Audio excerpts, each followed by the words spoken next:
ICSI CS Professional December 22 exams are around the corner, and one of the differentiating factor in exam is the way we present what we know and also what we don't know. Hi, I am Harsh, and in this video I am presenting the analysis of my certified copy of the subject जिसको entire CS community में छोटा packet बड़ा धमाका भी बोला जाता है, that is resolution of corporate dispute, non-compliance and remedies, in short RCDNR.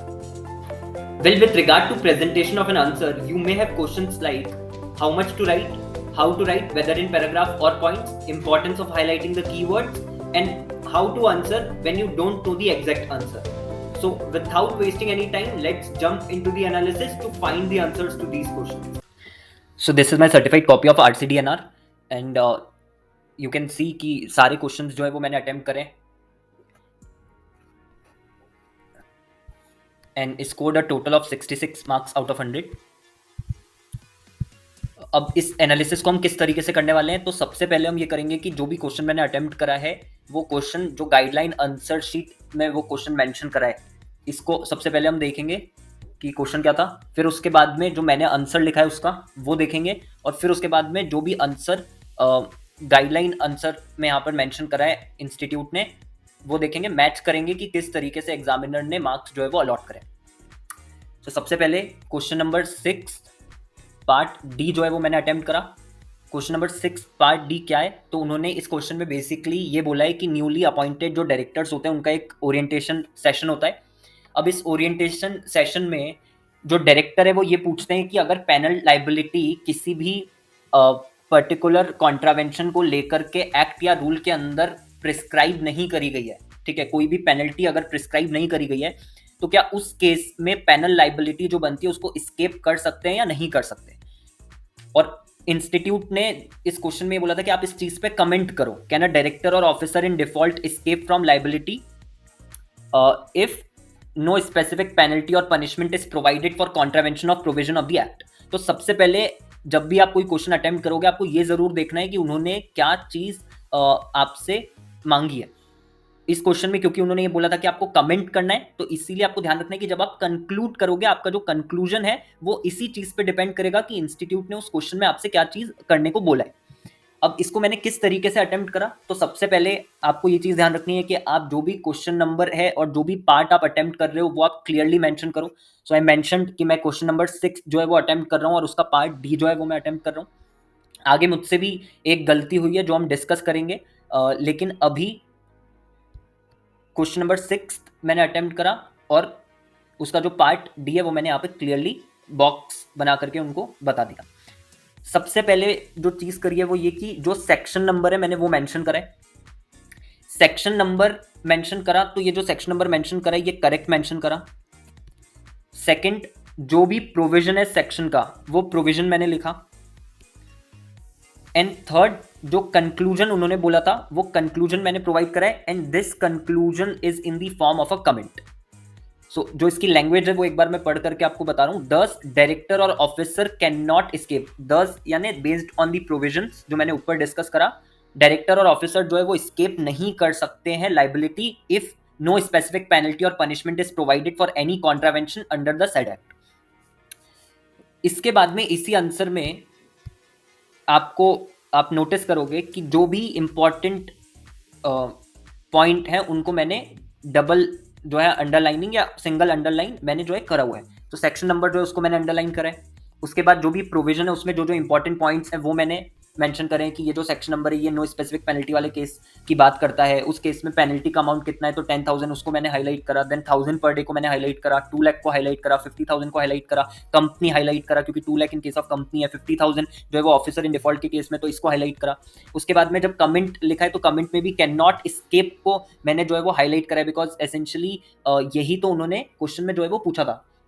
तो क्या क्या पॉइंट्स हैं जो इस आंसर से क्लियर हो जाते हैं। पहली चीज कि आप प्रॉपर्ली मेंशन करो क्वेश्चन नंबर और जो भी पार्ट आप अटेम्प्ट करते हो।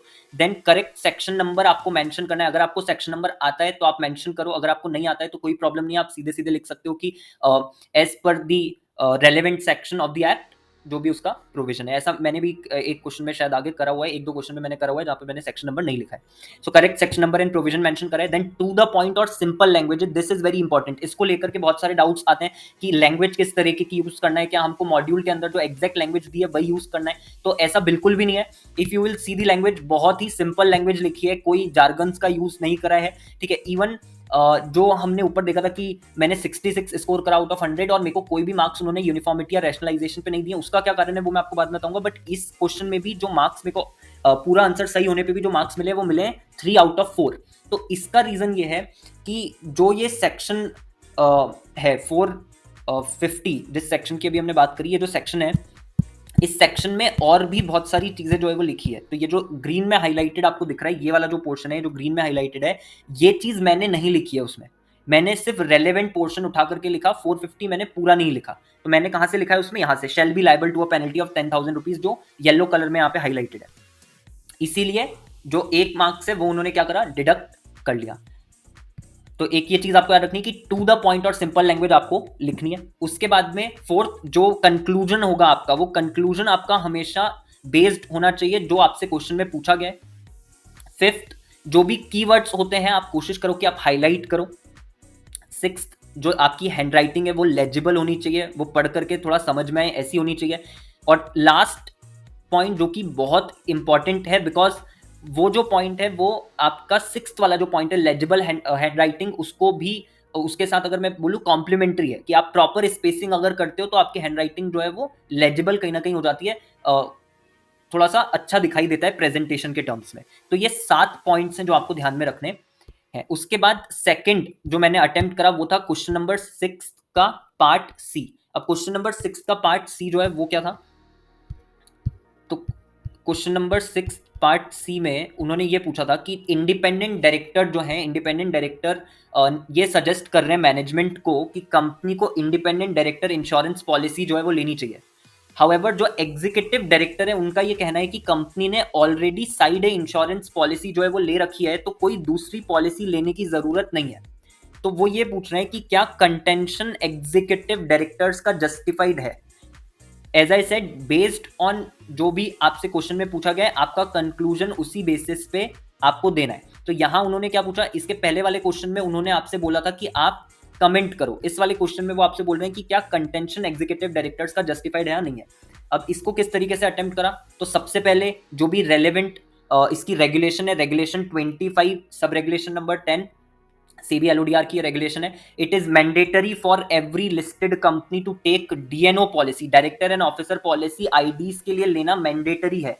सो यहाँ पर कोई चॉइस नहीं है कि अगर आप, मेरे पास ऑलरेडी साइड इंश्योरेंस है तो मेरे को इंडिपेंडेंट डायरेक्टर के लिए पॉलिसी लेने की जरूरत नहीं है। कंपनी के पास कोई चॉइस नहीं है ऐसी, जो भी लिस्टेड कंपनी है उसको DNO मैंडेटरी है। तो सबसे पहले वो प्रोविजन जो है वो यहाँ पर मेंशन करा।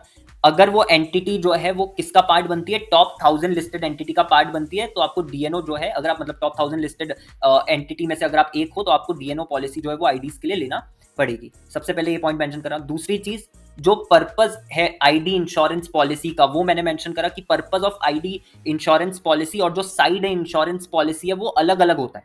तो जब एग्जीक्यूटिव डायरेक्टर ये बोल रहे हैं कि हमको साइड इंश्योरेंस पॉलिसी लेने, साइड इंश्योरेंस पॉलिसी हमने ऑलरेडी ले रखी है तो हमको इंडिपेंडेंट डायरेक्टर के लिए सेपरेट पॉलिसी लेने की जरूरत नहीं है, आपको ये बताना पड़ेगा कि दोनों का पर्पस जो है वो डिफरेंट होता है, इसीलिए एग्जीक्यूटिव डायरेक्टर का कंटेंशन जस्टिफाइड नहीं है।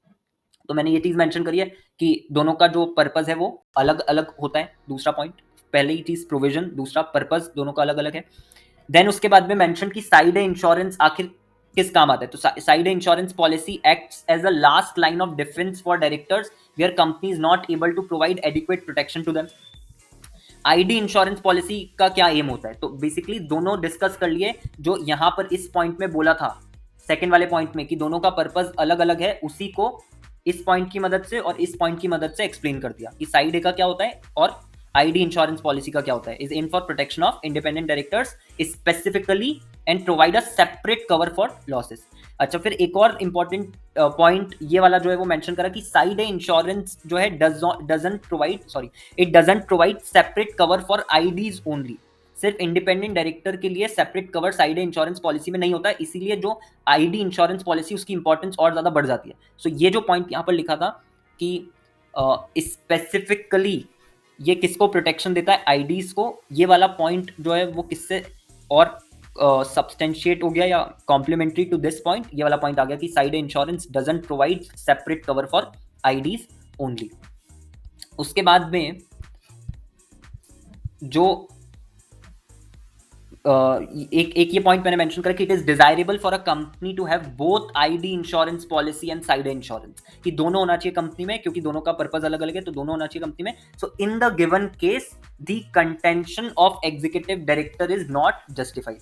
अगेन आपको यहां पर दिखेगा कि जो भी कंक्लूजन करा है मैंने, वो जो क्वेश्चन में उन्होंने पूछा था उसी के बेसिस पे करा है। और रीजन क्या है ऐसा बोलने का कि गिवन केस में कंटेंशन एग्जीक्यूटिव डायरेक्टर का जस्टिफाइड नहीं है, considering the nature, the type and the purpose of the IDs insurance policy and side insurance policy, इसके बेसिस पे कंटेंशन सही नहीं है। अगेन उन्होंने जो इसके अंदर 3 मार्क्स जो है वो मेरे को अलॉट करें आउट ऑफ 4। अब इसका क्या रीजन हो सकता है कि पूरे मार्क्स इसमें उन्होंने अवॉर्ड नहीं करे, तो उसको एक बार यहाँ पर चेक करते हैं कि जो आंसर 6C है उसमें उन्होंने क्या चीज़ करी। उन्होंने सबसे पहले जो डीएनओ इंश्योरेंस है उसके बारे में बताया कि डीएनओ इंश्योरेंस क्या होता है।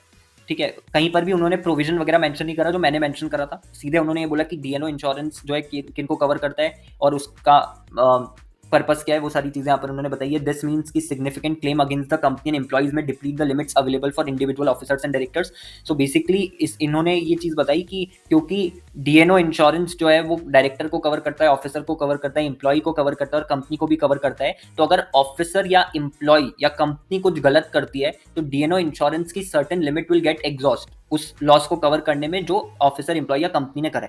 तो डायरेक्टर के लिए जो कवर बचेगा वो बहुत कम हो जाएगा, या जो अमाउंट बचेगा यूज के लिए वो कम हो जाएगा, इसीलिए सेपरेट पॉलिसी जो है वो लेना चाहिए। तो ये वाला पूरा इसमें इन्होंने डिस्कस करा है। ऑब्वियसली जो वेरिएशन है आंसर में वो यहाँ पर है, बट इंस्टेड ऑफ द मतलब इवन वेरिएशन है, फिर भी उन्होंने मार्क्स जो है वो अवॉर्ड करें, बिकॉज ये आंसर में सेवरल रीजंस आप लिख सकते हो। ठीक है, मॉड्यूल में कई सारी बातें उसमें लिखी हुई है, तो मैंने उसको उस तरीके से कवर करा, गाइडलाइन आंसर में इस तरीके से कवर करा गया है, but the essence of the answer remains the same, इसीलिए जो है 3 मार्क्स उन्होंने 4 में से अलॉट करे। बाकी साइड ए का उन्होंने भी डिस्कस करा है कि side insurance coverage is effectively the last line of defence against a director, ये मैंने भी वहां पे मेंशन करा था। तो कुछ चीजें मैच हो रही है, कुछ चीजें अलग जा रही है, वेरिएशन है, बट स्टिल क्योंकि मैंने बोला कि वो एसेंस रिमेन्स द सेम, इसलिए वो मार्क्स इतने अलॉट करें। एंड लास्ट में उन्होंने भी यही चीज कंक्लूड करी कि कंटेंशन एग्जीक्यूटिव डायरेक्टर का इज नॉट जस्टिफाइड, तो क्योंकि कंक्लूजन भी मैच हुआ है इस कारण से आंसर जो है वो सही हो गया। ठीक है, यहाँ पर भी पूरे आंसर में यू विल सी कि जो भी इंपॉर्टेंट चीज़ें हैं वो मैंने क्लियरली अंडरलाइन करी थी, चाहे वो रेगुलेशन नंबर हो या उसके अंदर जो भी पॉइंट्स मेंशन है कि लिस्टेड कंपनी है तो वो अंडरलाइन कर देना, टॉप 1000 अंडरलाइन कर देना। फिर उसके बाद में स्पेसिंग यहाँ पे भी प्रॉपर है, लैंग्वेज यहाँ पे भी बहुत ज़्यादा सिंपल है, और पॉइंट वाइज जो है मैंने आंसर करा है। तो ये वाला आंसर भी मैंने पॉइंट में लिखा है, इसके ऊपर वाला जो आंसर हमने देखा था क्वेश्चन नंबर 6 पार्ट डी, वो भी मैंने पॉइंट में ही लिखा था। उसके बाद देखते हैं जो हमारा इसके थर्ड वाला जो आंसर मैंने लिखा है question number 6 part B. Question number 6 part B जो है वो किससे रिलेटेड है। क्वेश्चन नंबर 6 पार्ट बी में उन्होंने ये पूछा था कि एक इंटरनल फैमिली इश्यूज जो है डायरेक्टर्स के बीच में है, और इस कारण से इस इन इंटरनल इश्यूज के कारण जो एजीएम है कंपनी की वो 2 सालों से लगातार 2 सालों से जो है वो हेल्ड नहीं करी गई है। एडवाइजर इन्फॉर्म करता है मैनेजमेंट को कि ये जो आपने एजीएम नहीं करी है 2 सालों से, it would result in continuing offence being committed by the company, and इस कारण से कंपनी को पैनल एक्शन जो है वो फेस करना पड़ सकता है। क्वेश्चन में उन्होंने ये पूछा है ये देने के बाद में कि आप एक्सप्लेन करो कि कंटिन्यूइंग ऑफेंसेस क्या होते हैं और क्या फैक्टर्स कंटिन्यूइंग ऑफेंसेस, जब हम ये कैसे हम पता कर सकते हैं, किन फैक्टर्स के बेसिस पे हम ये पता कर सकते हैं कि ये एक पर्टिकुलर ऑफेंस जो है ये कंटिन्यूइंग नेचर का है या नहीं है, ये कंटिन्यूइंग ऑफेंस की कैटेगरी में आएगा या नहीं आएगा। तो अब इसका आंसर जो है वो किस तरीके से मैंने अटेम्प्ट करा, तो सबसे पहले कंटिन्यूइंग ऑफेंस जो है वो कौन से ऑफेंसेस होते हैं मैंने वो चीज़ एक्सप्लेन करी है। तो आर दोज ऑफेंसेस जिनका इफेक्ट जो है वो कंटिन्यू रहता है even after the offence takes place, सबसे पहली चीज़। फिर इसका एक एग्जाम्पल मैंने मेंशन करा कि कंटिन्यूइंग ऑफेंस का एग्जाम्पल क्या हो सकता है, तो क्योंकि जो क्वेश्चन में पूछा हुआ है वो कंटिन्यूइंग ऑफेंस है, ये चीज़ मेरे को पता थी कि वो कंटिन्यूइंग ऑफेंस है जो उस क्वेश्चन में दिया हुआ है, तो मैंने वही एग्जाम्पल यहाँ पे वापस से लिख दिया।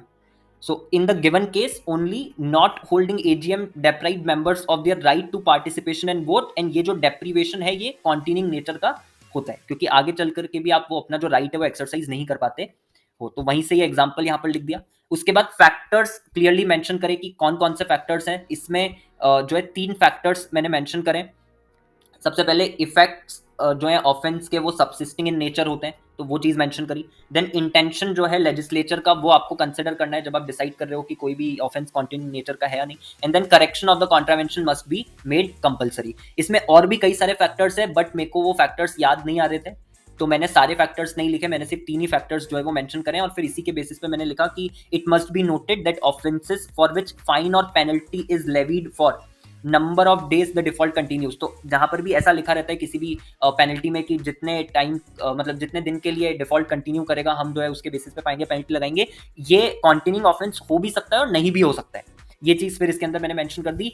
2 मैंने सारे फैक्टर्स मेंशन नहीं करे। अगर आप यहाँ पर देखोगे जो आंसर शीट जो गाइडलाइन आंसर में आंसर दिया हुआ है, तो ये देखो यहाँ पर कई सारे फैक्टर्स हैं। Basic factors for constituting a continuing offence, तो यहाँ पर 4 जो है वो फैक्टर्स दिए हुए हैं, बट मैंने चारों मेंशन नहीं करे, मैंने सिर्फ 3 ही मेंशन करे हैं। But in spite of this उन्होंने जो है मेरे को पूरे 4 मार्क्स जो है वो इस पे अलॉट करे हुए हैं। तो होता है कि से फॉर एग्जांपल जो यहाँ पर एक्सप्लेनेशन दिया है, ठीक है, वो एक्सप्लेनेशन मैंने ज़्यादा दे दिया हो तो इस बेसिस पे उन्होंने ये चीज़ करी है। तो जैसे यहाँ पर अगर आप देखोगे उन्होंने भी एक्सप्लेन करा है कॉन्टिन्यूइंग ऑफेंस को कि कॉन्टिन्यूइंग ऑफेंस क्या होता है। फिर उसके बाद उसके एग्जाम्पल्स उन्होंने भी मेंशन करे हैं, तो ये उन्होंने यहाँ पर एग्जाम्पल्स दिए हुए हैं।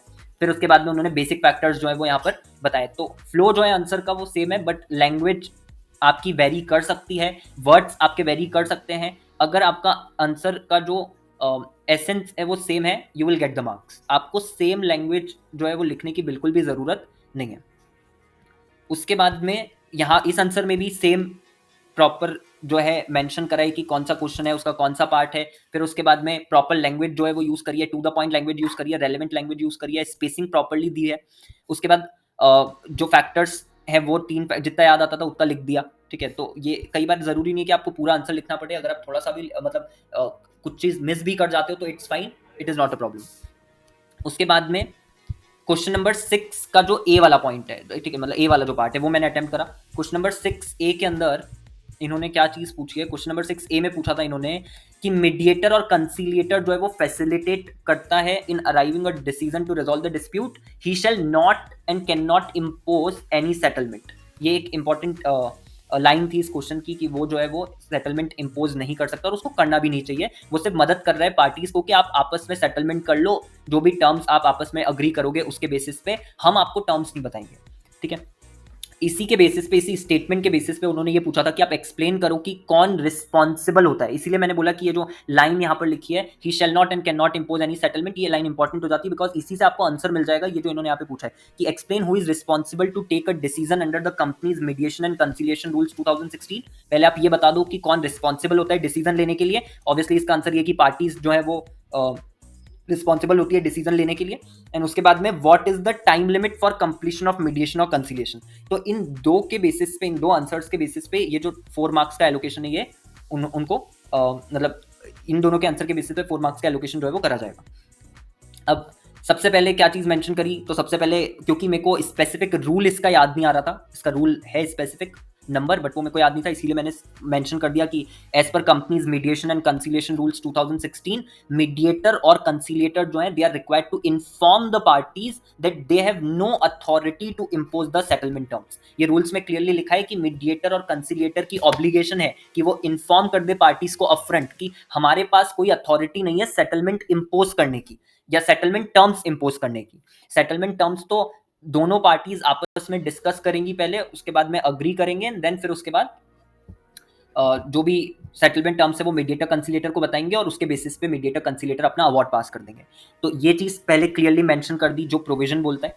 फिर उसके बाद में मीडिएटर कंसिलिएटर सिर्फ और सिर्फ हेल्प कर सकते हैं पार्टीज को in identifying the issues, facilitating the communication, finding the alternative ways of settlement and to arrive at a settlement.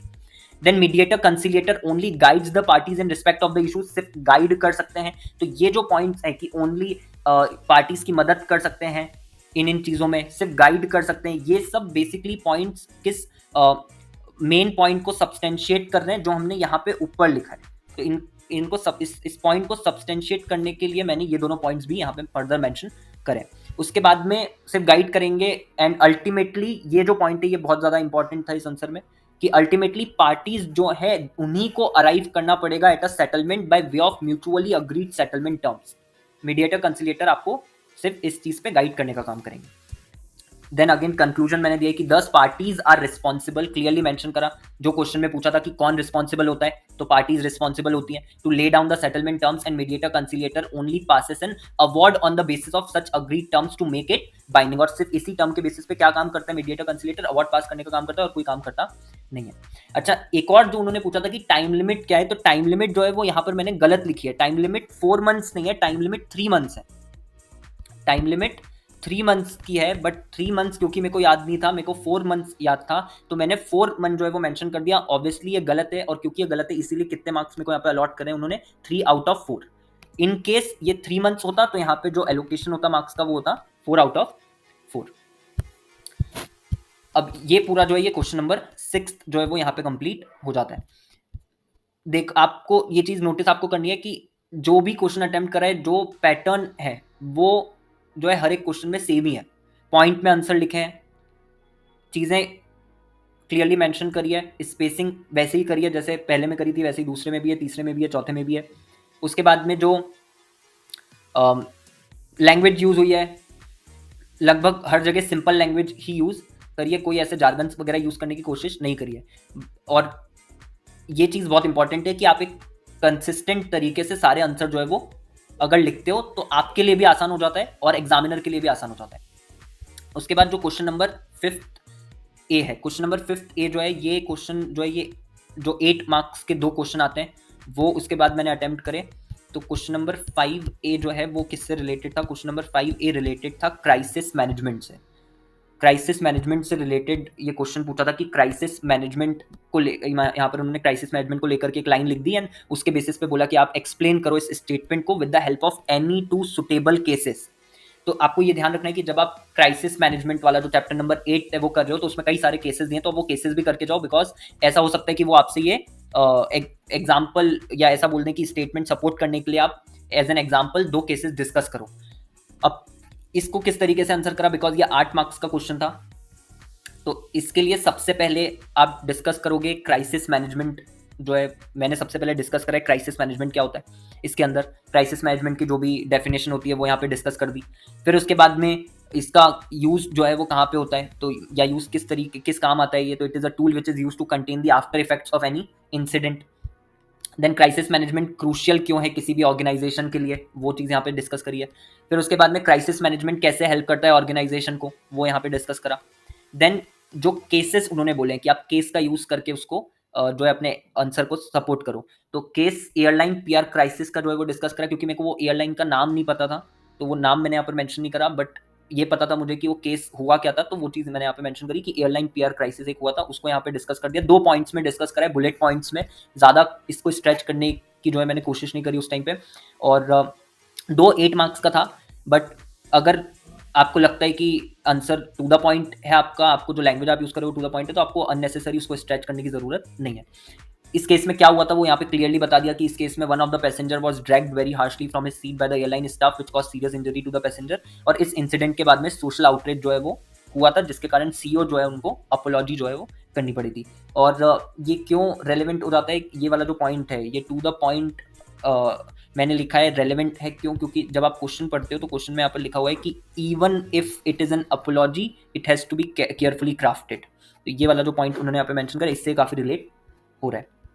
उसके बाद case of Coca Cola PR crisis जो है वो आता था, तो वो डिस्कस कर लिया। इसका पूरा तो नहीं पता था अच्छे से, लेकिन फिर भी लिख दिया कि कोको कोला को एलिगेशंस फेस करने पड़े थे, हार्मफुल इंग्रेडिएंट्स ड्रिंक में थे, इस कारण से social image of the brand जो इट गॉट इम्पैक्टेड।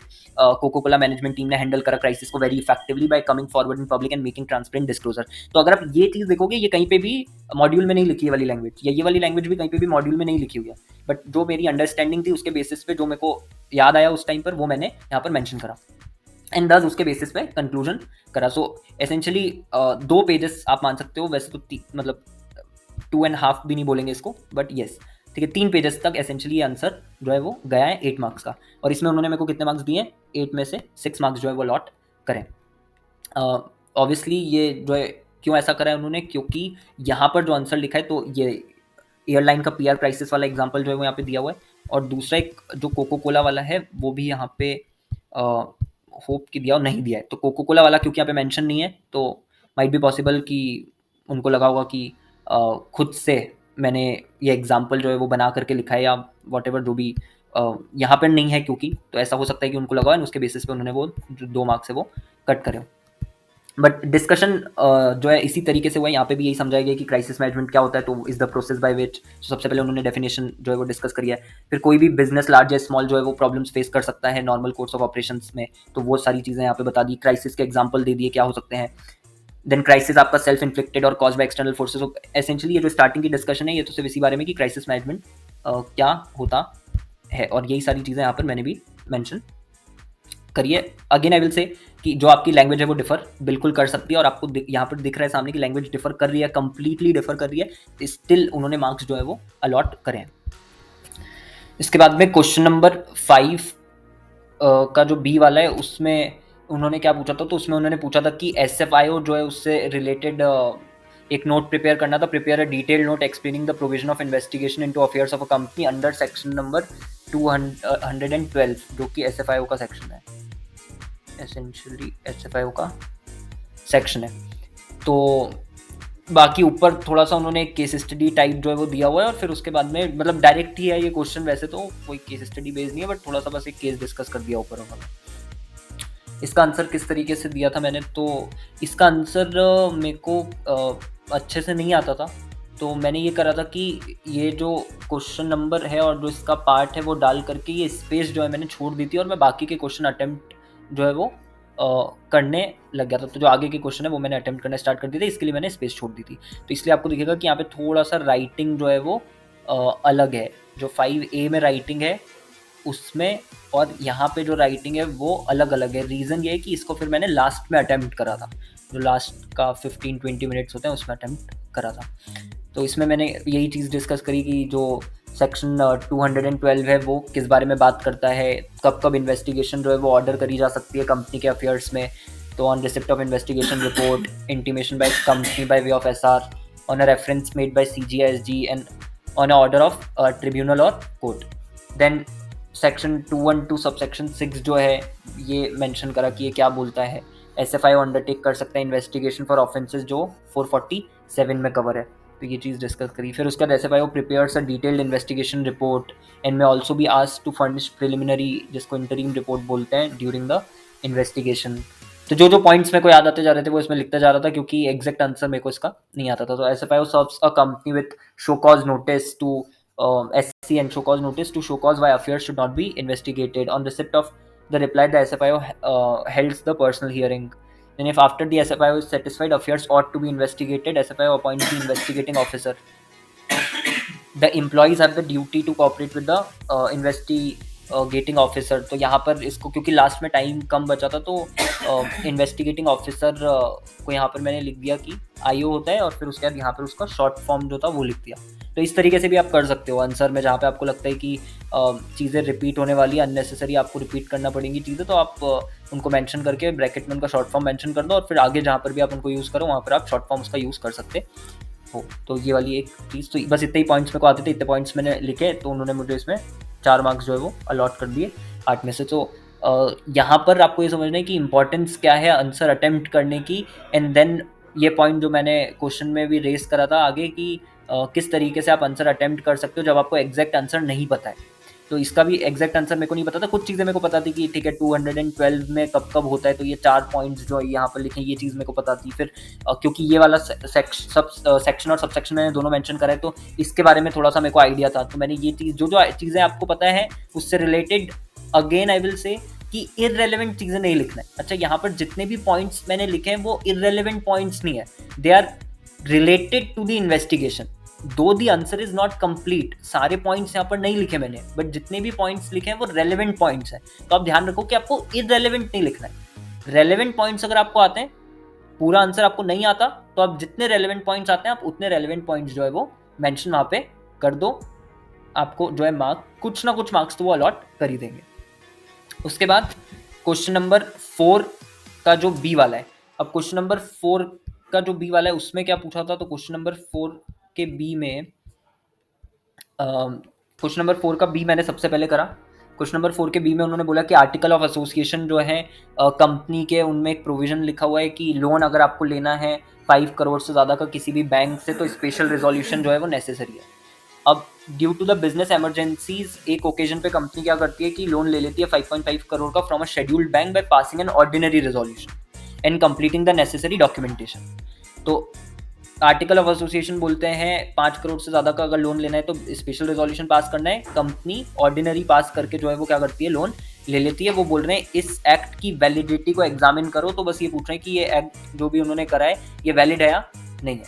अब इसको किस तरीके से अटेम्प्ट करा, तो सबसे पहले लिख दिया कि article of association regulate the internal affairs of a company, कि आर्टिकल ऑफ एसोसिएशन आखिर करता क्या है। फिर उसके बाद प्रोविजंस जो भी कंटेंट है एओए में are binding on the company, ये वाली चीज मेंशन करी। तो जब ये वाला पॉइंट मेंशन करा कि बाइंडिंग है कंपनी पे, इससे क्लियर हो जाता है कि कंपनी जो है वो एओए के प्रोविजंस को वायलेट नहीं कर सकती है। फिर उसके बाद anything done by the company beyond the AOA would be ultra vires and would be void. जो भी कंपनी करेगी बियॉन्ड एओए वो क्या माना जाएगा, अल्ट्रा वायरस, और उसको वॉइड माना जाएगा। देन गिवन केस में कंपनी ने क्या करा, स्पेशल रिजोल्यूशन जो है वो उसको रिक्वायर्ड था पास करने के लिए, बट उसने लोन रेज कर लिया ओआर पास करके। तो जो एक्ट है कंपनी का वो इनवैलिड है। तो टू द पॉइंट की आंसर है। हालांकि इसमें जो उन्होंने मार्क्स मेरे को दिए वो कितने दिए, 2 मार्क्स उन्होंने मेरे को दिए हैं यहाँ पे 4 में से। अब इसका क्या रीज़न हो सकता है, तो एक बार यहाँ पे इनका जो आंसर है वो देखते हैं। 4 के बी में उन्होंने बोला जो as per section number 114(2) of the companies act 2013 a resolution shall be a special resolution when. अब यहाँ पर जो है मुझे ऐसा लगता है, ठीक है, पर्सनल ओपिनियन है मेरा,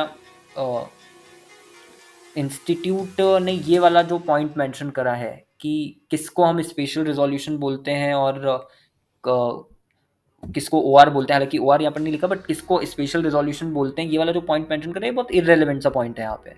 इसको डिस्कस करने की ज़रूरत नहीं है यहाँ पे, तो क्योंकि इसका कोई रिलेशन नहीं है क्वेश्चन के साथ, इसलिए ये पॉइंट मैंने डिस्कस नहीं करा। और फिर उसके बाद उन्होंने यहाँ पर मेंशन करा है कि assuming company was not required to pass any SR under section number 181C of the act for availing the said loan, we can say articles of association of the company is entrenched to the effect of providing a condition stricter than what the act stipulates for availing the loan, and accordingly any action taken by the company outside the stipulated requirements of the AOA shall be considered to be ultra virus of the AOA। तो language obviously अलग लिखी है मैंने, ये section भी यहाँ पर मैंने मेंशन नहीं करा 180 सबसेक्शन 1 क्लॉज C। लेकिन अगर आप देखोगे तो इसकी मदद से वो भी यही कहना चाह रहे हैं कि अगर एओए के अंदर कुछ लिखा है और आप उसके बियॉन्ड जाकर के कुछ करते हो तो वो अल्ट्रा वायरस माना जाएगा। So such a stipulation even not being in contradiction of the companies act will also prevail and shall be applicable pursuant to section 6 of the act, therefore the act of the company is not valid. So conclusion जो था मेरा वो बिल्कुल सही था। जो points उसमें मैंने मेंशन करे, मुझे ऐसा लगता है कि वो रेलेवेंट पॉइंट्स मैंने मेंशन करे वहाँ पे। ये वाली चीज़ जो है ये मैंने मेंशन नहीं करी, ये वाला पॉइंट रेलेवेंट है भी नहीं, पता नहीं ये वाला पॉइंट उन्होंने क्यों डिस्कस करा पहले। बट एनीवे उसकी बेसिस पे उन्होंने जो है 2 मार्क्स जो है वो मेरे को दिए हैं 4 में से। उसके बाद क्वेश्चन नंबर 4 का जो सी है, ठीक है, क्वेश्चन नंबर 4 का जो सी वाला है उसमें उन्होंने क्या चीज़ पूछी। क्वेश्चन नंबर 4 के सी में उन्होंने बोला कि डीएनओ पॉलिसीज़ जो है, डीएनओ पॉलिसीज़ अलग अलग फॉर्म्स ले सकती हैं। फिर ये जो पॉलिसी है ये जनरली परचेस करी जाती है, ऑर्गेनाइजेशन जो है वो परचेस करती है to cover a group of individuals rather than by the individuals themselves. And non profit organisation जो है वो भी परचेस कर सकते हैं डीएनओ इंश्योरेंस। बस इस पर आपको कमेंट करना है। तो मतलब उन्होंने ये पूछा कि आप डीएनओ के बारे में बता दो, डीएनओ के बारे में आपको जो जो चीज़ें पता है वो सब आप इसमें डिस्कस कर लो सी वाले के अंदर। सो डीएनओ में सारे पॉइंट्स जो है वो मैंने स्टार्ट करी कि डीएनओ पॉलिसीज जो है वो कंपनी लेती है, क्यों लेती है, for protecting the directors from any loss caused on account of any act done or perform during the period of his directorship. Then DNO insurance cover is important as the director assets are at risk in case of personal liability for the wrongdoing. Further, DNO policies are not covered under any other policy and are to be taken specifically. Then DNO insurance also helps to attract and retain talent as they know they would not be personally liable and insurance cover would protect them. Then it has become an essential considering the complexity of the business environment and increasing number of interest groups. तो ये अगर आप देखोगे वाला point मैंने मन से लिखा हुआ है। फिर उसके बाद DNO policy is the part of management liability insurance and company purchases it for a group of individuals. थोड़ा सा क्वेश्चन में से उठा के जो है ये वाला पॉइंट थोड़ा सा क्वेश्चन में से उठा लिया और थोड़ा सा चेंज करके और यहाँ पर लिख दिया। फिर उसके बाद even directors and officers of both profit and non profit organisations would face potential legal liabilities and therefore उनके लिए भी ये जरूरी हो जाता है। तो ये दोनों पॉइंट यहाँ से लेकर के लास्ट के दोनों पॉइंट्स मैंने क्वेश्चन से ही उठाए, बट थोड़ा सा उनको ट्वीक कर दिया अपने अकॉर्डिंग, लैंग्वेज चेंज कर दी। और इसमें भी उन्होंने मेरे को जो है 3 मार्क्स जो है वो दिए हुए हैं 4 में से। उसके बाद में यहाँ पर इन्होंने भी ऐसे ही डिस्कस करा है, ये डीएनओ वाला जो है सी वाला जो पॉइंट है, पूरा डीएनओ का जो है ये पूरा उन्होंने डिस्कस करा है। डीएनओ को लेकर के जो मॉड्यूल के अंदर उन्होंने लिखा हुआ है पूरा ये इतना डिस्कस उन्होंने करा है। फिर लास्ट में उन्होंने भी कंक्लूड ऐसे ही करा है कि regardless of organisation size and board experience, सभी नॉन प्रॉफिट ऑर्गेनाइजेशन को भी ज़रूरत होती है डीएनओ इंश्योरेंस प्रोटेक्शन लेने की।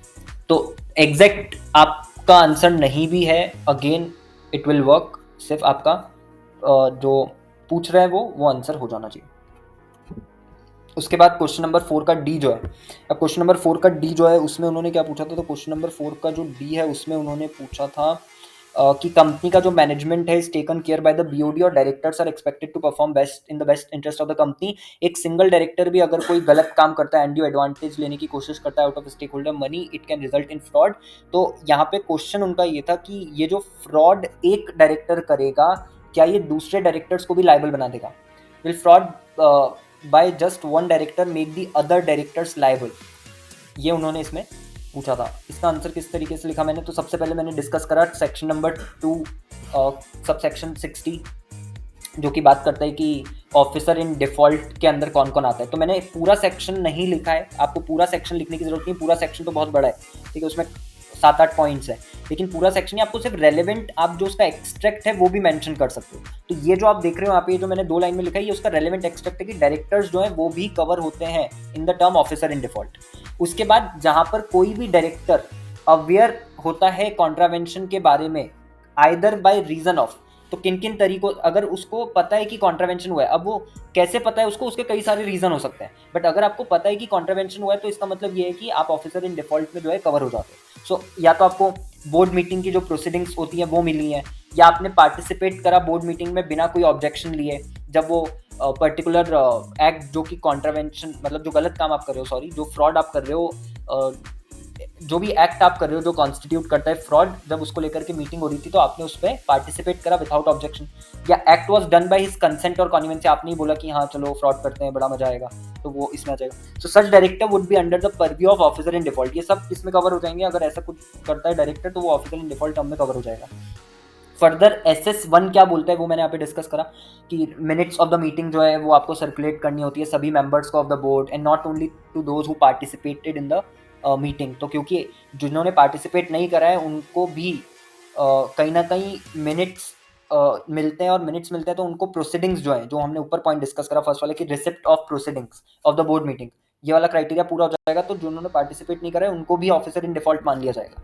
तो क्या एक डायरेक्टर के करे हुए एक्ट के कारण बाकी सब भी लायबल हो जाएंगे? यस, अगर उनको पता था।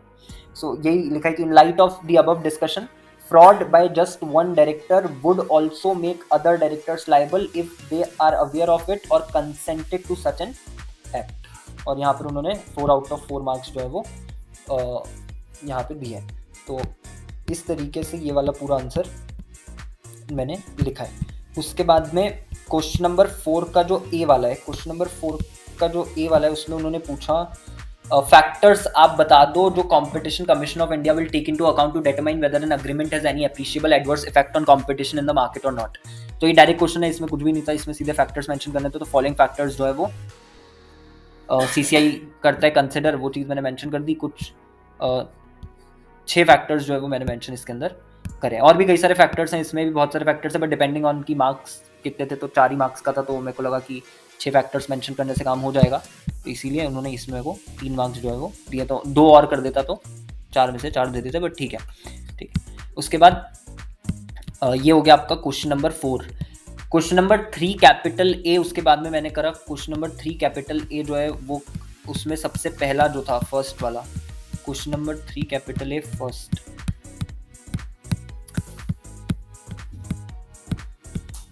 Question number 3 capital A first, offences tribal by special courts. तो ये यहाँ पे मेंशन कर दिया, सेक्शन सबसे पहले मेंशन करा है।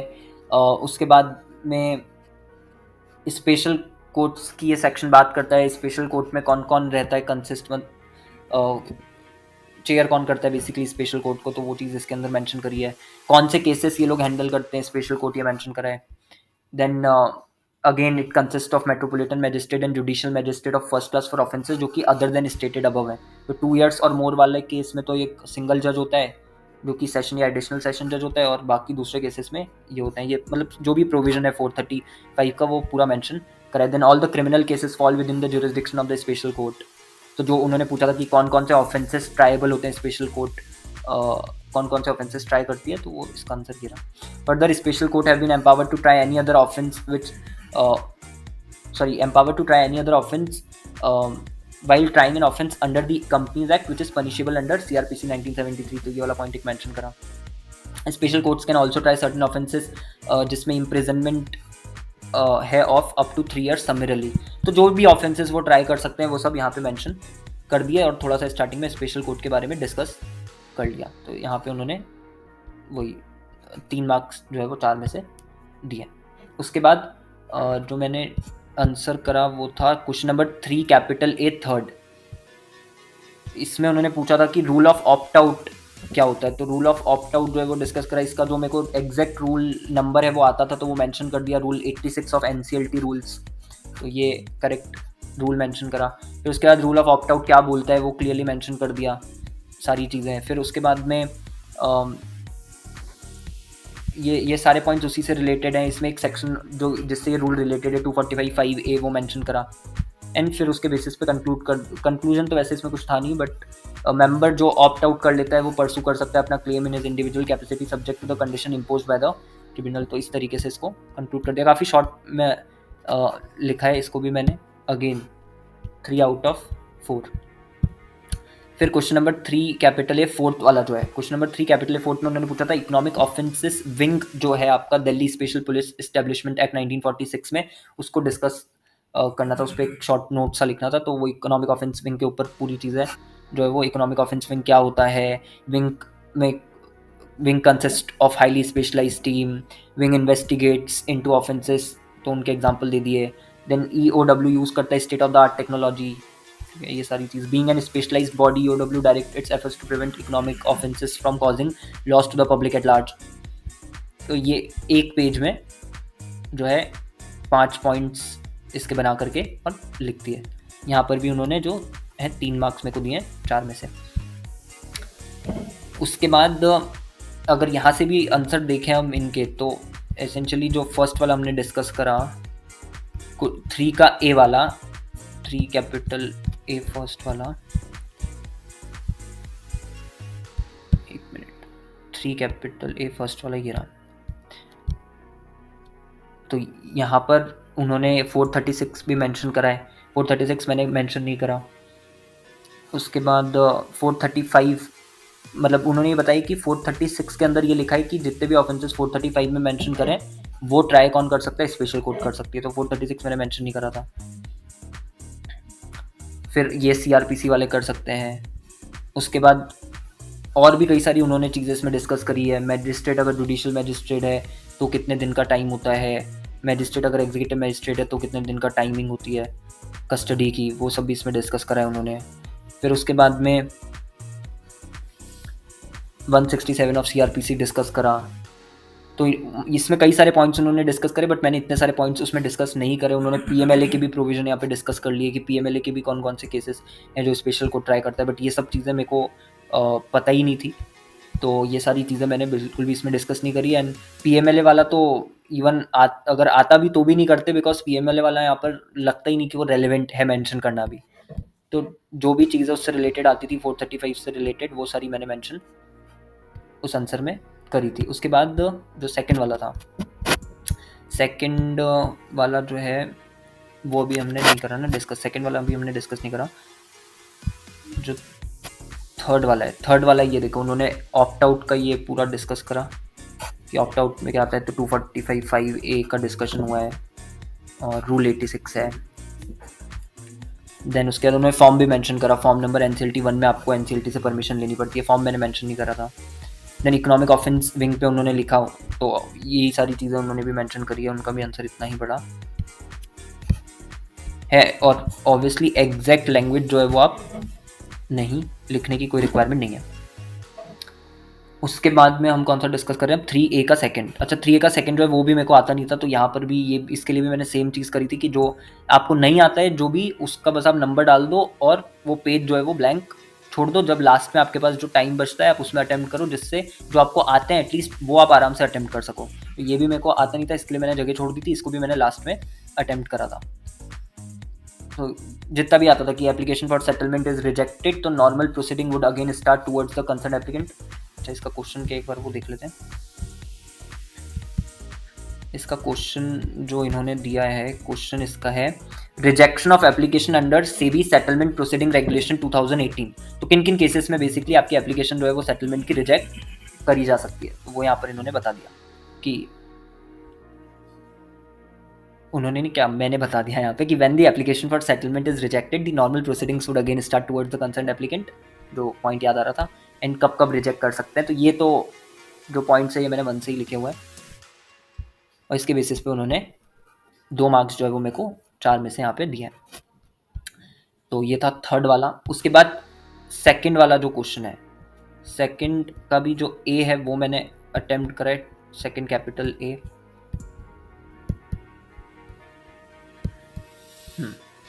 अब इसमें सबसे पहले जो क्वेश्चन करा फर्स्ट वाले में उन्होंने ये बोला है कि अरु एक डायरेक्टर है पब्लिक सेक्टर अंडरटेकिंग का, और उसके ऊपर मिस एप्रोप्रिएशन और दूसरे ऑफेंसेस का जो है वो चार्ज जो है वो लगाया, ठीक है, अक्यूज्ड है वो of miss appropriation other offences. Further criminal prosecution भी इनिशिएट करा गया उसके अगेंस्ट। अब अरु ये बोलता है कि प्रोसिक्यूशन जो है वो लीगल नहीं है, because necessary approval higher authorities का लेना पड़ता है इस केस में। किस केस में, जब कोई डायरेक्टर जो है वो किसी पीएसयू का डायरेक्टर होता है। तो ऐसा अरु का कहना है कि क्योंकि मैं पीएसयू का डायरेक्टर हूँ तो आपको हायर अथॉरिटीज से परमिशन लेना पड़ेगी। तो ये जो डिसाइडेड केस लॉ को मेंशन करते हुए एग्जामिन करो कि जो अरु बोल रहा है वो एप्रोप्रिएट है या नहीं है। अब इसको किस तरीके से लिखा, तो सबसे पहले ये जो पॉइंट है पीएसयू वाला वो कहाँ दिया हुआ है, वो 197 में दिया है। तो 197 में जो भी प्रोविजन है सीआरपीसी का ही है, ठीक है, सीआरपीसी 1973 का 197 जो सेक्शन नंबर 197 है उसमें लिखा है कि before prosecuting any person who is in the employment of CG या एसजी आपको अप्रूवल लेना पड़ेगा अप्रोप्रिएट गवर्नमेंट से। फिर सुप्रीम कोर्ट ने एक केस में, क्योंकि केस का नाम नहीं आता था, तो क्या लिख दिया कि in one of the cases, case का नाम तो आता नहीं था इसलिए one of the cases held की person employed by CGSG means a person who is in direct employment of CGSG. तो जो पीएसयू है वो उसमें जो भी लोग काम कर रहे हैं they are not under direct employment of CG या एसजी। ये सुप्रीम कोर्ट ने एक केस में हेल्ड करा था। उसके बेसिस पे ही पर्सन जो कि एम्प्लॉयमेंट में of state by virtue of an undertaking which is the instrumentality of state as per article 12 of the constitution of India, ये article is not to be deem to be government employees को government employee हम नहीं मानेंगे। इसलिए above view was also reiterated in the matter of S S धनाओ। ये एक case मेरे को याद था बट उस केस का पूरा नाम मेरे को याद नहीं था, तो जितना जो फर्स्ट नेम, आई गेस ये फर्स्ट ही नेम था एस एस धनाओ, तो जो फर्स्ट नाम था वो मैंने यहाँ पर मेंशन कर दिया। उसके बाद ये लिख दिया कि employees of PSUs are not covered under 197। तो 197 का वो जो प्रोटेक्शन है कि हायर अथॉरिटीज से परमिशन लेनी पड़ती है वो उनको उसका फ़ायदा नहीं मिलेगा। सो गिवन केस में जो अरु डायरेक्टर है पीएसयू का और अक्यूज्ड है मिस एप्रोप्रिएशन के लिए, ये फैक्ट्स डिस्कस कर लिए बेसिकली एक लाइन में, facts of the case, and then conclude कर दिया कि prosecution against Aru is perfectly valid and no approval is required, और कोई अप्रूवल की रिक्वायरमेंट नहीं है। तो बेसिकली अरु का जो भी ये कहना है कि ये लीगल नहीं है वो गलत है, तो ये कंक्लूजन दे दिया। अच्छा, यहाँ पर एक नोट मैंने प्रोवाइड करा था, नोट इसलिए प्रोवाइड करा था क्योंकि मॉड्यूल के अंदर 2 केस लॉज दिए हुए हैं, एक सुप्रीम कोर्ट वाला दिया और एक और दिया हुआ है जिसमें एक स्टेट हाई कोर्ट ने, क्योंकि उस स्टेट का नाम मेरे को नहीं पता था, उस स्टेट का नाम मैं भूल गया, ठीक है, तो उसका नाम मेरे को नहीं पता था, तो उसके लिए मैंने यहाँ पर उसको कवर करने के लिए सिर्फ इतना लिख दिया कि एक स्टेट हाई कोर्ट ने ये हेल्ड करा था कि डायरेक्टर ऑफ पीएसयू जो है उसको आप प्रोसिक्यूट नहीं कर सकते हो without obtaining the prior approval of the government. If that case would be applied, अगर ये वाला केस अप्लाई करते हैं जो जिस केस में स्टेट हाई कोर्ट ने हेल्ड करा कि ये डायरेक्टर है पीएसयू का आप उसको प्रोसिक्यूट नहीं कर सकते, अगर आप ये वाला केस अप्लाई करते हो तो फिर आंसर चेंज हो जाएगा। तो ऊपर क्योंकि सुप्रीम कोर्ट वाला लिखा था इसीलिए आंसर ये आया जो यहाँ पे कंक्लूड करे कि प्रोसिक्यूशन बिल्कुल वैलिड है। अगर स्टेट हाई कोर्ट वाला केस अप्लाई करते हैं तो उस केस में if that case would be applied in the given case the answer would be that prosecution of अरू इज नॉट टेनेबल। तो फिर उस केस में अरू जो बोल रहा है वो बात बिल्कुल सही हो जाएगी। तो वो दोनों चीज क्योंकि बतानी थी इसीलिए, क्योंकि आपको नहीं पता ना कि गाइडलाइन आंसर में क्या लिखा हुआ है, तो गाइडलाइन आंसर में क्या लिखा है वो नहीं पता है, इसीलिए दोनों पॉइंट्स जो है वो मेंशन कर दिए। बट ये वाला पॉइंट नोट में मेंशन कर दिया कि अगर आप ये वाला केस अप्लाई करोगे तो आंसर उसका ये वाला होगा। तो आपको ध्यान रखना है कि जहां पर भी ऐसी रिक्वायरमेंट है वो आप मेंशन कर दो। अभी तक जितने भी आंसर देखे हैं जो भी पैटर्न है वो सेम है, स्पेसिंग, राइटिंग, पॉइंट्स वो सब कुछ सेम है। जो मेंशन कर रहे हैं कि कौन सा अटेम्प्ट कर रहे हैं वो भी। अच्छा, अभी वो जो गलती की बात मैं कर रहा था वो यहाँ पे अभी आगे बस डिस्कस करने वाले हम।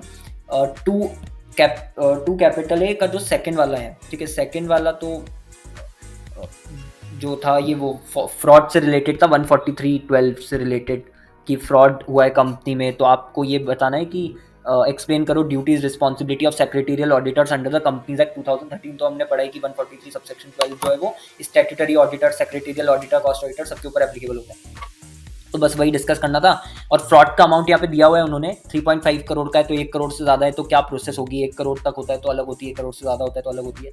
तो वही यहाँ पे पूरा डिस्कशन करना था 143 सबसेक्शन 12 का। तो 143 सबसेक्शन 12 मेंशन कर दिया, सबसे पहले रूल नंबर मेंशन कर दिया कि company auditor and auditor rule का रूल 13, उसके बाद उसमें क्या क्या चीज़ें दी हुई है वो मेंशन कर दी। फिर ये 1 करोड़ से ज़्यादा ये वाला पॉइंट मेंशन कर दिया। रिस्पॉन्सिबिलिटीज़ क्या क्या है वो सारी रिस्पॉन्सिबिलिटीज़ यहाँ पे मेंशन कर दी। कितने टाइम में आपको रिपोर्ट देनी होती है, कितने टाइम में आपको रिपोर्ट करना होता है फ्रॉड, उसमें क्या क्या चीज़ें बतानी होती है। ऑब्जर्वेशन कितने टाइम में आपको लेना होता है, ऑब्जर्वेशन नहीं मिलती तो फिर आप क्या करते हो, वो यहाँ पे डिस्कस हुआ है। फिर auditor is required to send the details, किसको भेजना होती है तो सेक्रेटरी एमसीए ना, सील्ड एनवेलप। रिपोर्ट में क्या क्या चीज़ें होनी चाहिए वो सब इसके अंदर आ गया। Then report is required to be given on his letter head containing his email ID, mobile number etcetera. तो ये पूरा पॉइंट जो है डिस्कस मैंने करा, इसमें भी उन्होंने 3 मार्क्स मेरे को दिए थे। सो इसके बाद में था question number 2 capital A, fourth वाला जो है, फोर्थ वाले में उन्होंने जो है क्या पूछा था कि एक ट्रांसपोर्ट कॉर्पोरेशन है, ट्रांसपोर्ट कॉर्पोरेशन एग्जम्प्टेड है section number 17 of the employees provident funds and miscellaneous provisions act 1952। Current year में कॉर्पोरेशन डिडक्ट कर लेती है एम्प्लॉय के कॉन्ट्रीब्यूशन को from the wages payable to the employees, और जो भी अमाउंट वो डिडक्ट करती है वो रेमिट नहीं करती ईपीएफ ट्रस्ट में जो कॉर्पोरेशन ने मेंटेन करा है due to acute financial crunch. तो basically deducted amount EPF trust में जमा नहीं करा। बोला है कि इवेलुएट करके ये बताना है कि क्या ये क्रिमिनल ब्रीच ऑफ ट्रस्ट है या नहीं है।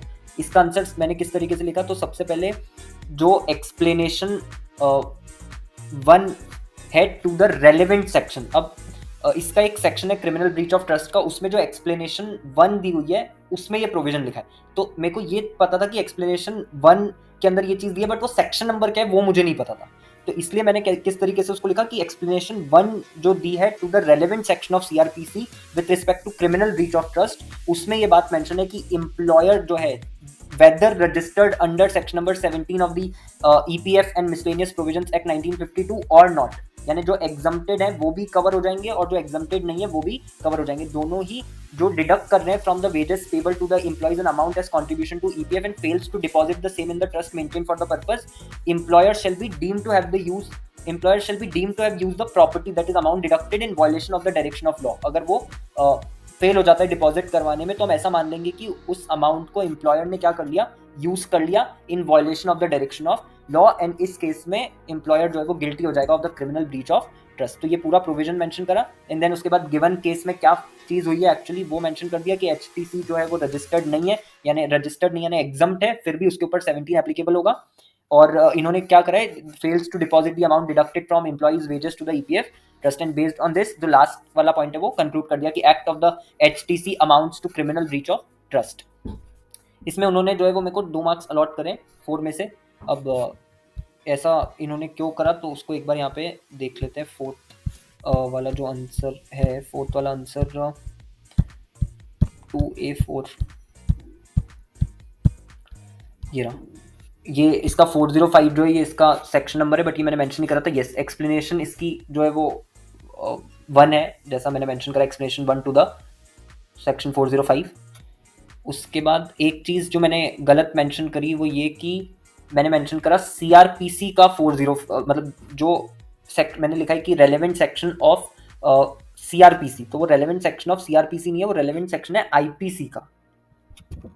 तो एक्सप्लेनेशन 1 सही लिखा, लेकिन चीज़ जो मैंने गलत लिख दी वो ये कि रेलेवेंट सेक्शन ऑफ सीआरपीसी मैंने मेंशन करा, यहाँ पे अगर आप देखोगे मैंने मेंशन करा है ये रेलेवेंट सेक्शन ऑफ सीआरपीसी, बल्कि सीआरपीसी नहीं, ये आईपीसी का है, इंडियन पिनल कोड का है। तो ये जो गलती हुई है इस कारण से यहाँ पर मार्क्स जो है वो डिडक्ट करें। बाकी तो जो है आंसर जो है वो सेम है, बाकी आंसर सेम है कि in view of the above it can be concluded there is a criminal breach of trust on part of हासो ट्रांसपोर्ट कंपनी। फिर उन्होंने भी ये डिस्कस करा है whether exempted under 17 or not who deducts the employee contribution from the wages payable for a credit to provident fund या family pension fund established by any law for the time in force shall be deemed to have been entrusted with the amount of contribution so deducted by him, and अगर वो default कर देते हैं payment करने में to the said fund in violation of the said law, तो shall be deemed to have dishonestly used the amount of the said contribution in violation of the direction of law as aforesaid। तो बाकी सारी चीज़ें सही लिखी, but ये गलती कर दी, बस आईपीसी लिखना था उसकी जगह सीआरपीसी लिख दिया, and this is a very huge mistake, क्योंकि एक तरीके से आपको सही नंबर आपको सही पता है, बट वो किस कोर्ट को बिलोंग करता है वो आपको नहीं पता, तो ये क्योंकि बड़ी मिस्टेक है इसलिए उन्होंने 2 मार्क्स जो यहाँ पे डिडक्ट करे। उसके बाद जो गलती मैं आपको स्टार्टिंग में बोल रहा था कि आपके साथ डिस्कस करूंगा, वो मैंने ये करी कि यहाँ पे आप देखोगे मैंने 2 का ए का जो फोर्थ है वो यहाँ पे अटेम्प्ट करा है, 2 का ए का जो सेकेंड वाला है वो यहाँ पे अटेम्प्ट करा है, और 2 के ए का जो फर्स्ट वाला है वो यहाँ पे अटेम्प्ट करा है। जो थर्ड वाला है वो थर्ड वाला मैंने यहाँ पे अटेम्प्ट नहीं करा, तो वो थर्ड वाला मैंने फिर कहाँ पे अटेम्प्ट करा, जब मैंने फर्स्ट वाला अटेम्प्ट कर लिया पूरा क्वेश्चन, फर्स्ट वाला क्वेश्चन अटेम्प्ट करने के बाद में लास्ट में मैंने जो ये है 2 के ए का थर्ड वो अटेम्प्ट करा, और फिर उसके बाद में फर्स्ट वाला भी मैंने जो है एक जगह पर अटेम्प्ट नहीं करा, फर्स्ट का बी जो है वो मैंने यहाँ पे अटेम्प्ट करा हुआ है लास्ट में 2 के ए का थर्ड लिखने के बाद में।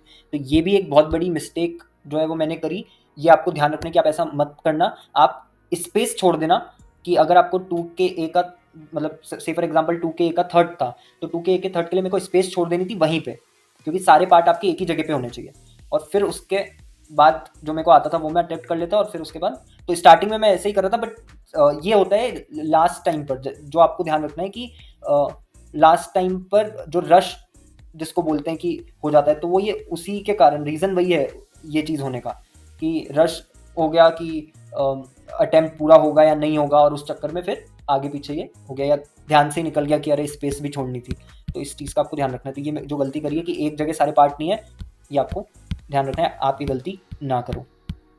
अब फर्स्ट वाला जो क्वेश्चन है, फर्स्ट वाले क्वेश्चन में क्वेश्चन नंबर फर्स्ट का जो ए वाला है, क्वेश्चन नंबर फर्स्ट का जो ए वाला है वो किससे रिलेटेड है, क्वेश्चन नंबर फर्स्ट का ए वाला सेक्शन नंबर 300 ऑफ सीआरपीसी से रिलेटेड है। क्वेश्चन नंबर फर्स्ट ए ये रहा। So question number first A में उन्होंने बोला सेक्शन नंबर 300 सीआरपीसी का एडिक्वेट प्रोविजन जो है उसके अंदर दिए हुए to protect a person from being prosecuted for the same offence again comment with reference to a suitable case law. अब इसको किस तरीके से अटेम्प्ट करा, तो सबसे पहले सेक्शन 300 क्या बोलता है वो यहाँ पर मेंशन कर दिया पूरा। फिर उसके बाद में फॉलोइंग कंडीशंस जो है वो रिक्वायर हैं to be fulfil for the application of section 300, तो वो कंडीशंस यहाँ पे पूरी मेंशन कर दी जो जो कंडीशंस हैं। फिर केरला हाईकोर्ट ने किस केस में बोला था, तो ये वाला जो केस लॉ था Bharat plywood and timber products private limited, इसका पूरा नाम मेरे को नहीं आता था तो पूरा नाम मैंने नहीं लिखा, और इसमें क्या हेल्ड करा गया था वो चीज़ मैंने मेंशन कर दी। एंड फिर उसके बाद में इसको और किस नाम से जाना जाता है, तो also known as the rule of autrefois, ठीक है, फॉइस, ऑट्रियस फॉइस, सॉरी। सो इसमें उन्होंने मेरे को कितने मार्क्स दिए, 4 मार्क्स जो है 5 में से उन्होंने इसमें को अवार्ड करे। उसके बाद में जो इन्होंने जो आंसर लिखा, ठीक है, इन्होंने किस तरीके से आंसर लिखा है, वही 300 क्या बोलता है इन्होंने वही चीज़ मेंशन करी।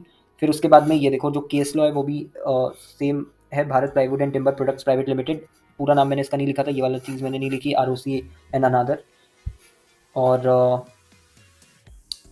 बाकी सारी चीज़ें उन्होंने वही जो केस के अंदर डिस्कस हुआ था वो पूरा उन्होंने यहाँ पे डिस्कस करा है।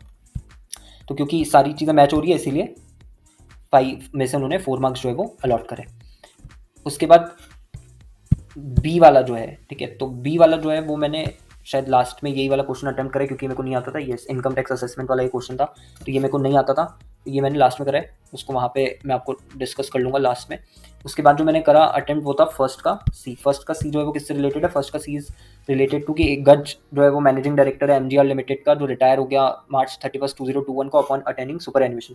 कंपनी ने अलॉट करा था उसको रेसिडेंशियल प्रीमाइसेस उसके टेन्योर के दौरान for his stay as part of his remuneration at the time of full and final settlement of the amount like gratuity, leave pay and other amounts payable to him. It was notice कि गज जो है वो let out कर जाता है company का lease premises to वल his distant relative.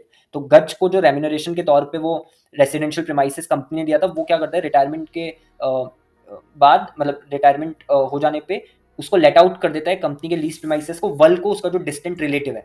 अब मैनेजमेंट डिसाइड करता है to hold back the full and final settlement amount and was considering to file a complaint against Gaj for breach of trust and misuse of company's property. Is the management's contention टिनेबल?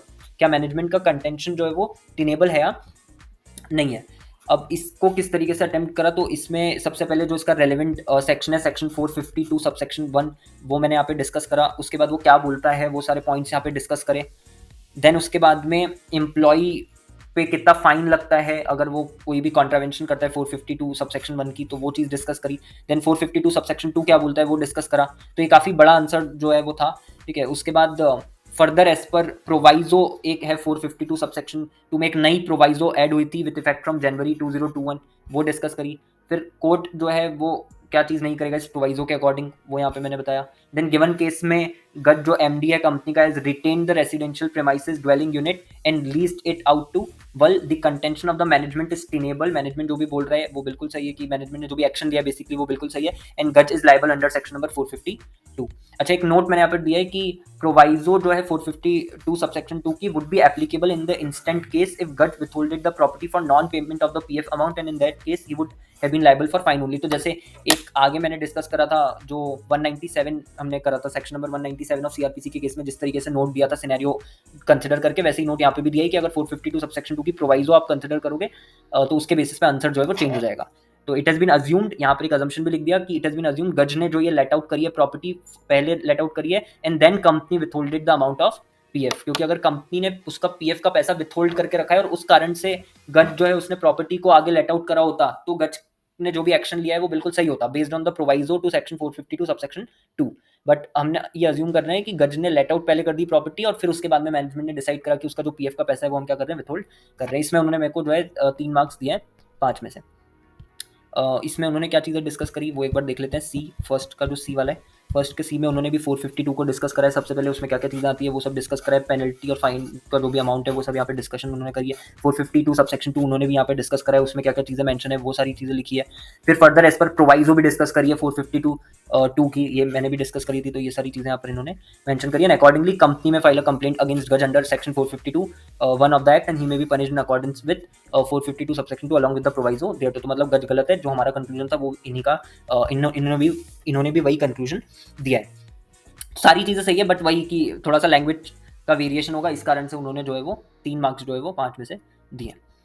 उसके बाद question number first का जो D वाला है, question number first का D वाला जो है उसमें उन्होंने पूछा था कि board of directors all India tyre manufacturers association limited के उन्होंने एक रेजोल्यूशन पास करा टू द इफेक्ट कि no member who is indulging in activities detrimental to the interest of the company be permitted to examine the records और obtain the certified copies thereof. उसके बाद member company का जो कि member है of the rival association, वो demand करता है inspection of the register of member minutes of general meeting and certified copies thereof. Company refuse कर देती है inspection on the basis of resolution pass by BOD. Examine करना था validity of this refusal by the company in light of the provisions of the companies act and the remedial action if any available to the aggrieved member. तो इसको किस तरीके से attempt करा, इसमें सबसे पहले right to inspect the statutory register and records is an statutory right as per that, तो ये एक स्टैट्यूटरी राइट है। Then it can not be taken away by the company by way of passing the BR. The BR is void and the member is entitled to inspect the copies of the minutes of general meeting and register of member. Then where the company does anything ultra virus to an act, an individual shareholder can bring a suit against the company as there is a breach of his personal statutory rights. तो ये एक point mention करा। And दस refusal जो है company ने जो करा है वो वैलिड नहीं है, जो उन्होंने क्वेश्चन में पूछा था। तो इसमें भी उन्होंने मेरे को 3 मार्क्स दिए हैं 5 में से। अच्छा, उसके बाद जो फर्स्ट का बी वाला है, फर्स्ट के बी वाले में सेकंड ए का जो थर्ड है उसको एक बार मैं वापस से लास्ट में डिस्कस करता हूँ, ये मैंने डिस्कस नहीं करा। फर्स्ट का बी जो है, फर्स्ट का बी वाला जो उसमें उन्होंने वही इनकम टैक्स से रिलेटेड वो क्वेश्चन था जो मेरे को नहीं आता था, तो मैंने छोड़ दिया था और फिर उसको लास्ट में अटेम्प्ट करा था।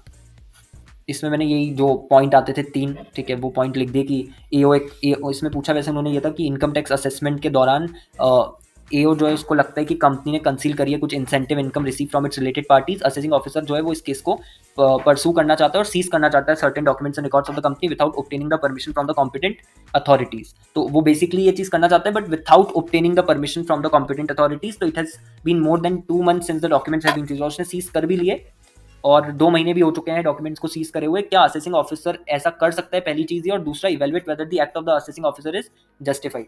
तो इसका बिल्कुल कुछ भी नहीं आता था। तो इसमें लिखा कि AO can seize the document but subject to the approval of the concern authorities. लगा कि ये वाला पॉइंट आना चाहिए तो ये मेंशन कर दिया कि ठीक है एओ सीज कर सकता है बट उसको अप्रूवल लेना पड़ता है। In this case act of the AO is not justified क्योंकि उसने बिना अप्रूवल के कर लिया। In books must have been return if no case is there against the person. उसका टाइम लिमिट वगैरह याद नहीं आ रही थी कि कितने टाइम में वापस करना होती है। वहाँ पर है मिनिमम एक टाइम लिमिट की, इतने टाइम लिमिट तक अगर आपने डॉक्यूमेंट्स का जो है कोई यूज नहीं करा है तो आप उनको वापस से रिटर्न कर देते हो। बट वो टाइम लिमिट याद नहीं आ रही थी, बट ये पता था कि ऐसा कुछ होता है तो वो यहाँ पर मैंशन कर दिया। तो इसमें उन्होंने 1 मार्क्स जो है वो 5 में से दे दिया। और उसके बाद जो सेकंड ए का थर्ड वाला है, ठीक है, इसमें तो ऑब्वियसली जो फर्स्ट बी का आंसर है वो बहुत बड़ा लिखा होगा। ये पूरा इन्होंने देखो आंसर सेक्शन के साथ पूरा डिस्कस करा हुआ है बट ये सब कुछ आता नहीं था, इसीलिए बस ये था कि ये कंक्लूजन मैच हो रहा है, इसीलिए उन्होंने ये पॉइंट मतलब जो 1 मार्क्स दिया है वो इसलिए दे दिया क्योंकि कंक्लूजन मैच हो रहा था कि act of assessing officer is not justified. अच्छा, फिर उसके बाद जो मैंने बोला सेकंड ए का थर्ड वाला, सेकंड ए का जो थर्ड वाला है, explain the effect of settlement order on third party rights. Third party rights पे सेटलमेंट ऑर्डर का क्या इफेक्ट आता है। Also state the circumstances under which settlement order is revoked. तो ये भी आता नहीं था, इसको भी वैसे ही मन से लिखा कि settlement order once passed prevents any future cases against the person. तो राइट थर्ड पार्टी का कैसे इफेक्ट होता है कि एक बार सेटलमेंट ऑर्डर आ गया तो जो थर्ड पार्टी है फिर वो वापस केस नहीं कर सकती। Then where the proceedings were initiated same will be dropped. अगर प्रोसीडिंग्स इनिशिएट करी तो वो ड्रॉप कर दी जाएंगी। And no new proceedings would be initiated. The person is discharge of all the liabilities in respect of the offences. तो ये relevant point जितने आते थे इतने मेंशन करे। इसमें उन्होंने किस तरीके से इसका आंसर करा है सेकंड ए का थर्ड वाला। इसमें पूरा वही रेगुलेशन वगैरह उन्होंने पूरी डिस्कस करी है सबसे पहले और फिर उसके बाद में 2 रेगुलेशन होती है इसकी, रेगुलेशन 27, 28, वो उन्होंने पूरी यहाँ पे डिस्कस करी। बट ये तो कुछ आता ही नहीं था तो जितना आता था उतना लिख दिया। इस पर भी उन्होंने 1 मार्क्स जो है वो कुछ चीज़ें मैच कर रही होंगी, रेलेवेंट होगी, इसीलिए 1 मार्क्स यहाँ पे भी अलॉट कर दिया। तो ये जो एक मिस्टेक थी जो ये आगे पीछे हुई है चीज़, ठीक है, कि सेकंड वाले को लास्ट में कर रहे हैं फिर फर्स्ट वाले का उसके बाद कर रहे हैं, इसको थोड़ा सा आपको ध्यान रखना है कि ये चीज़ ना हो। बेस्ट तरीका इसका ये है कि आप जगह छोड़ दो उसके लिए, जो मैं आगे कर रहा था बट फिर लास्ट में आते आते मैंने नहीं करा या मिस हो गया करना।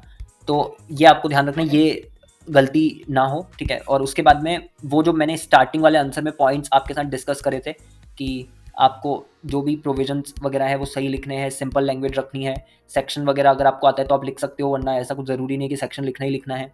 उसके बाद में सिंपल आप की लैंग्वेज होनी चाहिए, प्लस स्पेसिंग जो है वो प्रॉपर होनी चाहिए, लेजिबल हैंड राइटिंग होनी चाहिए। ये सारी चीज़ें अगर है तो जो भी आप आंसर लिखते हो सही भी दिखाई देता है। और आप देखोगे कहीं पे भी ओवर राइटिंग या अननेसेसरी कटिंग वगैरह जो है वो मैंने नहीं करी, या कहीं करी भी होगी तो मतलब बहुत कम जगह पर करी होगी।